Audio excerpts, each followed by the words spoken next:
My name is Orna Rosenfeld, and I would like cities to have inclusive urban futures.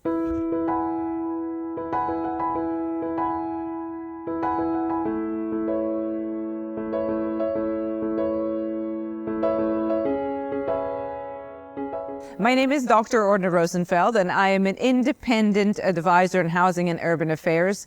I serve international organizations, governments, and cities in their pursuit of housing in inclusive urban futures. From a perspective of a housing specialist, obviously, a city is a place that houses housing.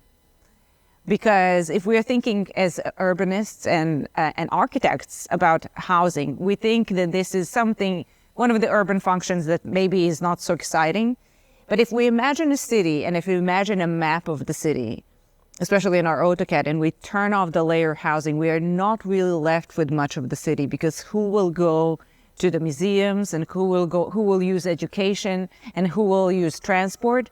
Housing is actually fundamental to cities. Cities exist because people live there. People live together, and people inevitably live in housing. Let's start with the first, housing affordability.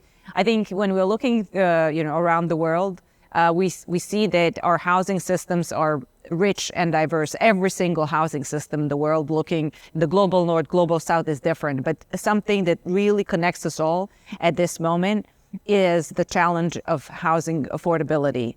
Everywhere we look, we see the housing prices going up, and we don't see incomes going as fast up as the housing prices. Cities are face the challenge to provide affordable homes for their population, and I think that that's a great challenge. And obviously, more recently, we were reminded in Co-op 27 that it is important to move toward implementing commitments of Paris Agreement. And what is linked to that is, in fact, energy efficiency of our homes. And that is not only about CO2, it is also about tackling energy poverty. And unfortunately, this year, that is a critical issue, especially in Europe, because of the energy prices going up. So I'm thinking that these were, from my perspective, two burning challenges we have to address today. I think that here I would like to turn a little bit the question and say that we are, as built environment professionals, very ambitious, because we would like our cities to be cohesive, we would like them to be fair, we would like them to be safe, but we would like them to be many, many other things. And what that comes and boils down to is that we have to have integrative urban development where different disciplines, different professions can come together and really help cities to be whatever they aspire to be. And cohesiveness, safetyness, and fairness is just part of the ambition. So we can add inclusiveness to that, livability, and many other things. But I think that the bottom line here is to enable integrative urban development where all our ambitions that are expressed in different adjectives can be expressed and built, in fact, and made into fruition and into reality. Obviously, as a global advisor in housing, I would like to emphasize that many, many cities in the world are ambitious in that way, and many, many cities in the world are going toward that direction. The two cities that always come to mind and always are in my heart are Vienna and Singapore.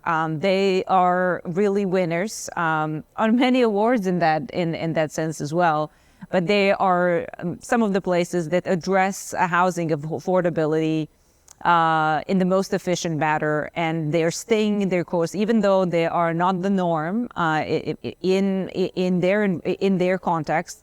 They're keeping their direction, and they're allowing everybody else to learn from them, even though they're an exception. Well, first of all, I think that what we are all geared up to is decarbonization. We have to decarbonize. We have to make our housing stock, our building stock, emit less into our atmosphere. So I think that that is something that realistically can happen and should happen in next 10 years. And the other thing is my hope, and that is leaving no citizen without an affordable home. I am not really sure that we will come and achieve that in 32, but I think that we should redouble our commitment to that goal. Because obviously being able to show that everyone has a home is in fact a proof of success. It's a proof of success of our cities, and it's also a proof of success of our economies.